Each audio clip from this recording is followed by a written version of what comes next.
Assalamualaikum warahmatullahi wabarakatuh. Kami akan membahas tentang aliran filsafat pendidikan Islam perennialisme. Kelompok 6 yaitu Zaratul Aini Amir, Atifah Syafinda Putri, Indah Putri Chania, dan Aldi Hidayat. Perennialisme yaitu pengertian aliran perennialisme, tokoh-tokoh dalam aliran perennialisme, dan tujuan pendidikan menurut perennialisme, dan pandangan perennialisme dalam pembelajaran.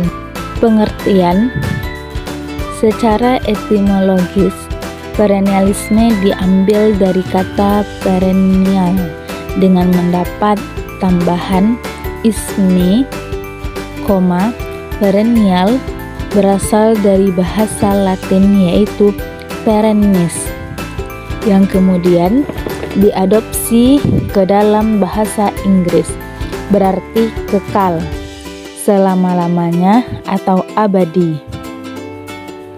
Sedangkan tambahan isme di belakang mengandung pengertian aliran atau paham. Dalam Oxford and Pennsylvania Dictionary of Corning English, perennialisme diartikan sebagai continuing throughout the whole year atau lasting for a very long time, yang berarti abadi atau kekal. Jadi perennialisme bisa didefinisikan sebagai aliran atau paham kekekalan. Next, perennialisme merupakan aliran pendidikan yang lahir pada abad ke-20 secara bahasa. Perennialisme berarti dari kata perennial yang bermakna abadi, kekal, dan tanpa akhir. Aliran perennialisme beranggapan bahwa tradisi dipandang sebagai prinsip-prinsip yang abadi dan akan terus mengalir sepanjang sejarah manusia. Perennialisme berpendapat bahwa pendidikan itu lebih menuju ke masa lampau yang dianggap ideal dan memberikan pengetahuan adanya suatu nilai-nilai kebenaran yang jelas, absolut, dan abadi. Tokoh-tokoh aliran perennialisme. Yang pertama yaitu Plato. Plato adalah seorang filsuf terbesar sepanjang masa dan juga matematikawan Yunani. Plato lahir di Athena. Ia hidup pada zaman kebudayaan dengan ketidakpastian. Plato juga mempunyai pandangan bahwa realitas yang hakiki itu tidak berubah. Menurut Plato, manusia memiliki 3 potensi, yaitu nafsu, kemauan, dan pikiran. Ketiga potensi ini adalah dasar kepribadian manusia. Yang kedua yaitu Aristoteles. Aristoteles lahir di Strategeria. Aristoteles adalah murid Plato, tetapi cara pemikiran Aristoteles berbeda dengan Plato.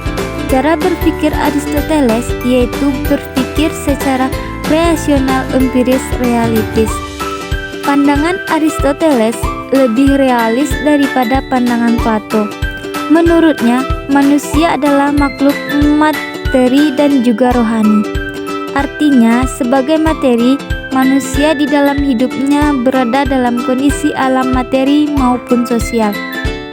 Sebagai rohani, manusia akan menuju proses yang lebih tinggi dan menuju kepada manusia yang ideal. Yang ketiga yaitu Thomas Aquinas.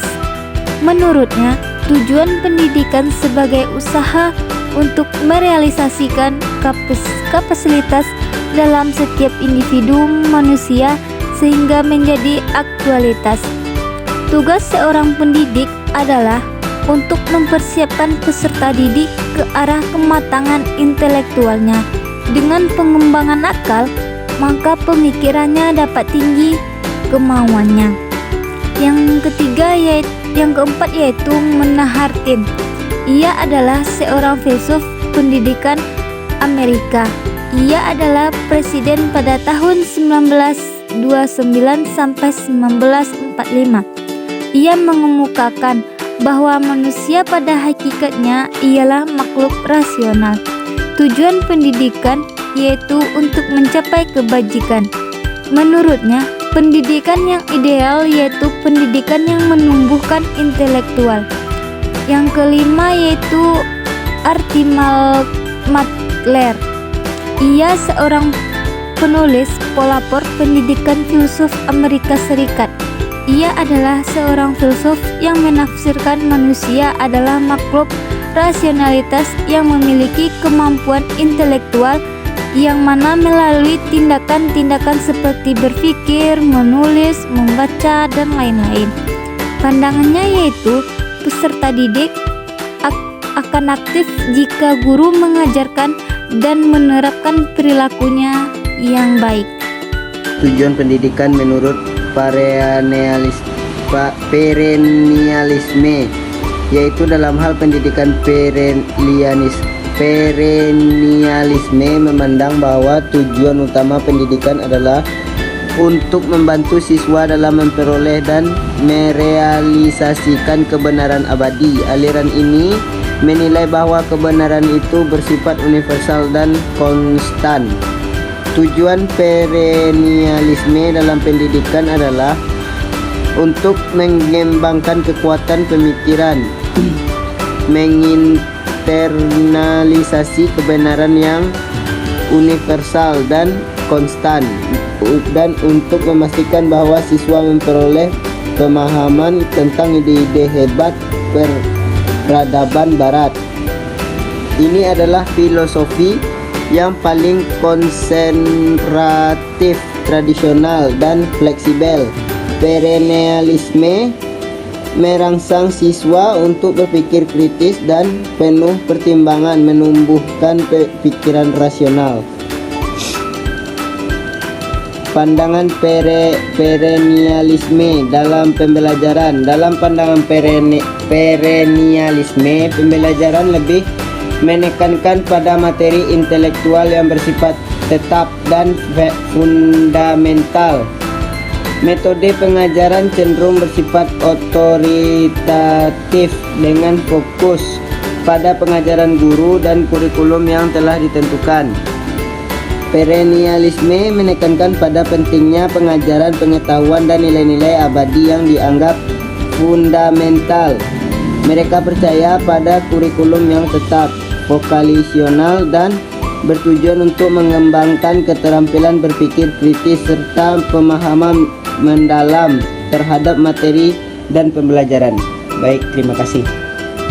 Terima kasih atas segala perhatiannya. Wassalamualaikum warahmatullahi wabarakatuh.